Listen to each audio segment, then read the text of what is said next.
April 16th, 1945. Radar Picket Station, number 1, 30 miles north of Okinawa. The USS Laffey, a Fletcher-class destroyer, sat alone in the open ocean. Her mission was simple on paper: detect incoming Japanese aircraft and radio warnings to the main fleet. In reality, it was a suicide assignment. Radar picket ships were bait. They sat exposed, isolated, deliberately positioned to draw enemy attacks away from the carriers and battleships. Commander Frederick Julian Beckton stood on the bridge that morning watching the sun rise over a deceptively calm sea. His crew of 336 men had been at battle stations since 0300 hours. They knew what was coming. Every sailor in the Pacific knew what April 16th meant. It was the height of Operation 10 Go, Japan's last desperate gamble. The Imperial Japanese Navy had committed every available aircraft to stopping the American invasion of Okinawa, and radar picket ships like Laffey were the first targets. At 0744 hours, the radar operator's voice cracked over the intercom. Multiple contacts.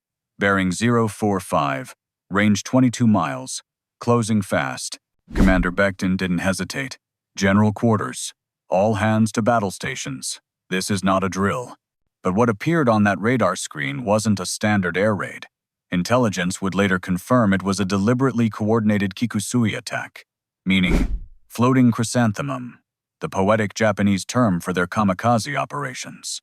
22 aircraft, all kamikazes, all assigned to one target, USS Laffey. The Japanese had calculated that one destroyer, no matter how well armed, couldn't possibly stop 22 suicide planes. Basic mathematics said at least half would get through, and one kamikaze hit was usually enough to cripple or sink a destroyer. If you think 22 aircraft against one ship sounds impossible to survive, hit that subscribe button now, because what happened in the next 80 minutes would rewrite the tactical manuals for naval air defense.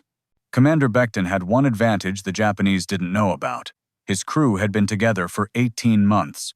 They'd fought at Normandy on D-Day, providing naval gunfire support. They'd survived the Philippines campaign. They'd been through the hellfire of Iwo Jima. They weren't rookies. They were hunters. The Laffey carried 12 20mm anti-aircraft guns, 6 40mm quad-mount guns, and 5 5-inch dual-purpose main guns. On paper, impressive firepower. In practice, against 22 aircraft attacking simultaneously from multiple vectors, it was barely adequate. At 0830 hours, the first wave appeared on the horizon. 4 Aichi D-3A Val dive bombers, coming in low and fast from the northeast. "Commence firing," Beckton ordered. The sky erupted. Every gun on the Laffey opened up simultaneously. The 5-inch guns boomed, sending 54-pound shells into the air at 15 rounds per minute. The 40mm quads created a wall of tracers. The 20mm cannons fired so fast they sounded like chainsaws. The first Val disintegrated 2,000 yards out. Direct hit from a 5-inch shell. The pilot never had a chance to react. The second Val took a 40mm round through the engine. It nosed over and hit the water 500 yards from the ship. The third Val jinked left, then right, then dove straight at the Laffey's stern. Lieutenant Frank Manson, commanding the aft 40mm mount, later described what happened next. "I could see the pilot's face. I could see his leather helmet. I could see him gritting his teeth. We hit him with everything. I watched our tracers punch through his fuselage, through his wings. He should have exploded. He should have died. But he kept coming." The Val struck the Laffey's stern at 0832 hours. The 550-pound bomb it carried penetrated the deck and detonated inside the aft crew compartment, killing 11 men instantly. The fourth Val was already committed to its dive. It came in from a different angle, targeting the bridge.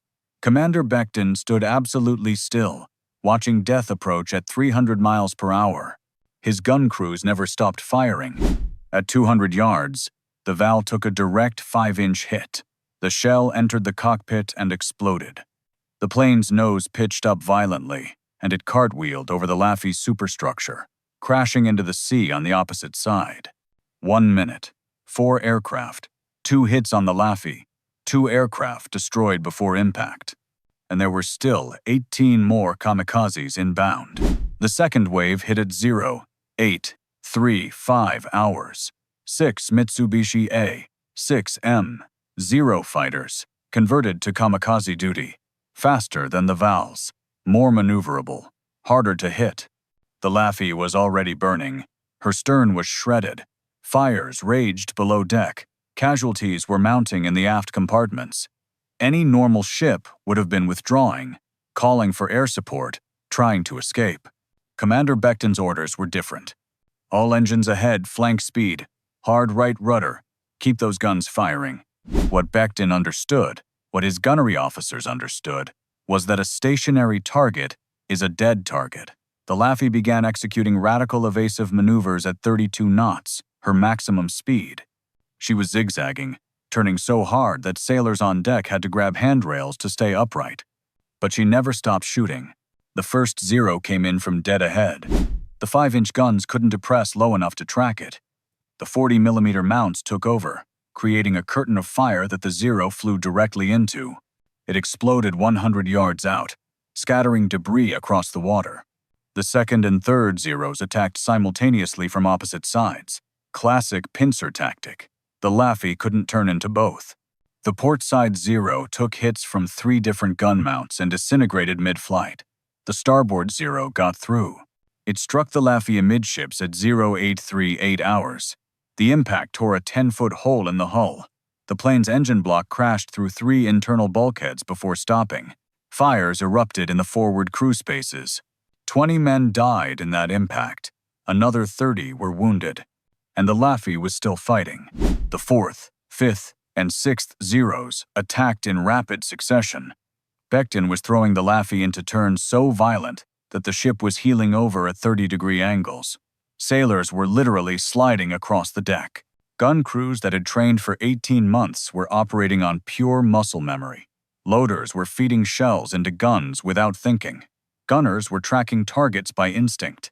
The 4th 0 was hit by a 5-inch airburst and fell flaming into the sea. The 5th 0 struck the Laffey's forward 5-inch mount, destroying the gun and killing its entire crew. 8 men died instantly. The 6th 0 was engaged by so many guns simultaneously that it was literally torn apart in mid-air. Pieces of the aircraft showered the deck. 6 minutes into the battle, 10 aircraft destroyed or crashed into the ship. 3 direct kamikaze hits. The Laffey had taken damage that would have sunk most destroyers. Her stern was demolished. Her midships section was on fire. Her forward gun mount was destroyed. She had over 60 casualties. Fires were spreading below deck. And according to the radar, there were still 12 more kamikazes inbound. Commander Becton never considered surrendering or abandoning ship. He later wrote in his action report, "The crew's discipline was absolute. Despite casualties, despite fires, despite the ship taking repeated hits, not one man left his post. Not one gun fell silent unless destroyed. We had come too far and fought too hard to let 22 Japanese pilots be the ones to sink us." At 0.844 hours, the third wave arrived. 4 Nakajima B-6N Jill torpedo bombers, each carrying a single 1,800-pound bomb. These were larger, heavier aircraft than the Vals and 0s. Their bombs were designed to penetrate battleship armor. One hit from a Jill could break a destroyer's keel. The first, Jill came in through the smoke from the fires, using the Laffey's own damage as concealment. Brilliant tactic. It almost worked. A 20mm gunner named Robert Dockery spotted it at 400 yards. He opened fire without waiting for orders, walking his tracers up the Jill's approach path. Dockery's rounds hit the Jill's bomb externally. The aircraft exploded in midair, 200 yards from the ship. The blast was so massive it blew out windows on the Laffey's bridge and knocked sailors off their feet. The second Jill attacked from the opposite side. It was hit by 3 different guns but kept coming, streaming smoke and fire. Its pilot already dead but momentum carrying the aircraft forward. It struck the Laffey's port side at the waterline at 0.846 hours. The 1,800-pound bomb detonated on impact. The explosion blew a 20-foot hole in the hull below the waterline. Seawater flooded into the forward engine room. The Laffey immediately began listing to port. Engineering crews, working in darkness as electrical systems failed, manually sealed bulkheads. They were trapping themselves below deck to save the ship. 3 engineers drowned in that flooded compartment, but their sacrifice kept the Laffey afloat. The 3rd and 4th Jills attacked together. Standard kamikaze doctrine. Overwhelm the defenses. The Laffey's gun crews were exhausted. They'd been firing continuously for 15 minutes. Barrels were overheating. Ammunition was running low. Men were collapsing from heat exhaustion and smoke inhalation. But they didn't stop. The 3rd Jill was hit by a 5-inch proximity fuse shell at 800 yards.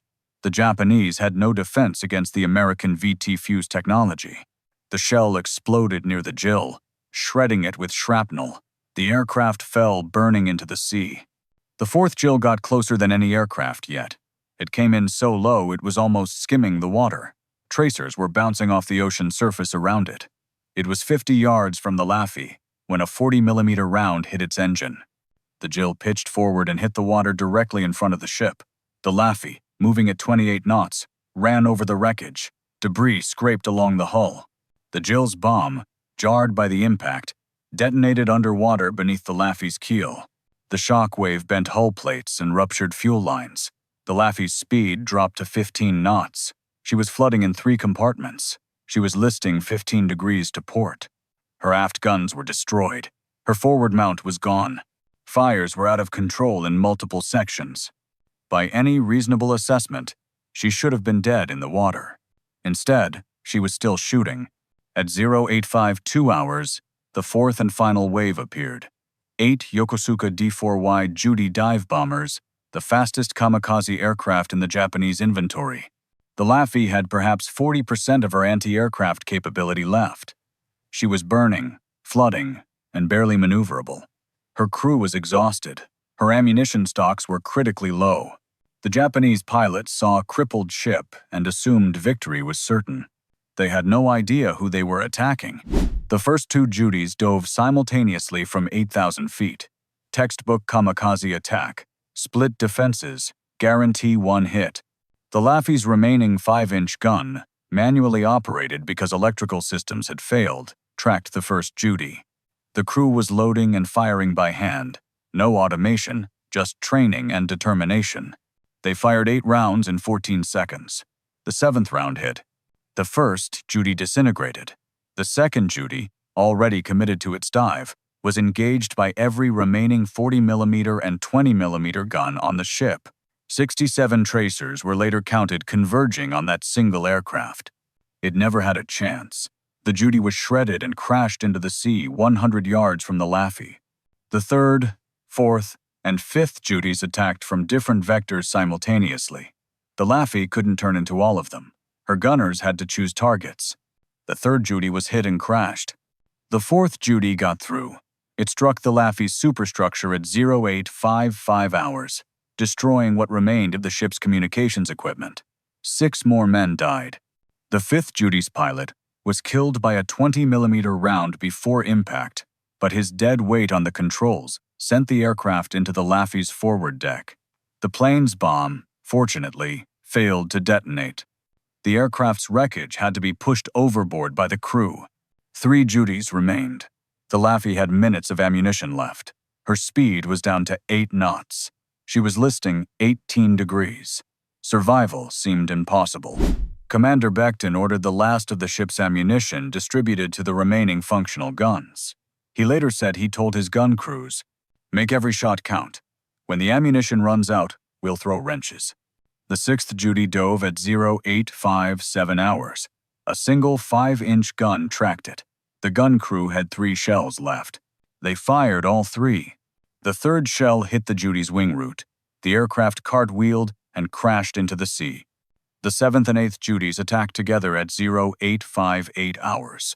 The Laffey had no 5-inch ammunition remaining. Only the 40mm and 20mm guns were operational, and they were nearly out of ammunition. Gun crews fired their last belts. Tracers arced across the sky in a final desperate barrage. The 7th Judy took hits and veered off, trailing smoke. It crashed 200 yards from the ship, a kill But not before impact. The 8th Judy got through every defense. It struck the Laffey's aft deck at 0859 hours. The bomb detonated inside the already destroyed stern, but there was nothing left there to damage. The explosion blew a hole in a hole. And then, silence. The sky was empty. The guns stopped firing. The only sounds were the crackling of fires and the groaning of tortured metal. The Laffey was still afloat. Barely. She had been hit by 6 kamikaze aircraft. She had taken 4 bomb hits. She was flooding in 5 compartments. She was on fire in 6 locations. She had 32 dead and 71 wounded. 60% of her anti-aircraft guns were destroyed. But she was alive. Of the 22 kamikaze aircraft that attacked the USS Laffey on April 16, 1945, all 22 were destroyed. 9 were shot down before reaching the ship. 7 crashed into the Laffey but failed to sink her. 6 were shot down after their attacks failed. Not a single Japanese pilot survived. Not a single aircraft returned to base. The mission the Japanese High Command had considered a guaranteed success resulted in complete tactical failure. When the Combat Air Patrol finally arrived at 0915 hours, they found the Laffey still under her own power, her crew fighting fires, her flag still flying. The fighter pilots circling overhead radioed back to the fleet. Laffey still afloat. Crew refuses assistance, returning under own power. Commander Becton brought his ship back to port. It took 18 hours. The Laffey was taking on water faster than pumps could remove it. Her list increased to 22 degrees. Engineers worked continuously to keep her engines running. But Becton refused to tow. His ship would return under her own power or not at all.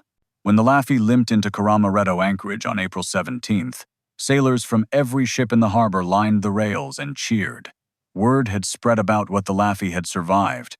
Admiral Raymond Spruance, commander of the 5th Fleet, personally visited the ship. He walked the shattered decks, saw the carnage, saw the blood-stained gun mounts, saw the holes blown through the hull. He asked Commander Becton one question: "How is this ship still floating?" Becton's answer became legendary. "Because my crew refused to let it sink, sir." The USS Laffey was repaired and returned to service. She survived the war. She's now a museum ship in Charleston, South Carolina, preserved exactly as she appeared in 1945. You can still see the damage from April 16th, the hull plates that were bent by bomb blasts, the repaired sections where kamikaze aircraft struck, the gun mounts that were destroyed and replaced. But the real memorial isn't the medal, it's the lesson. The Japanese believed overwhelming force guaranteed victory. 22 aircraft against 1 ship should have been mathematically certain.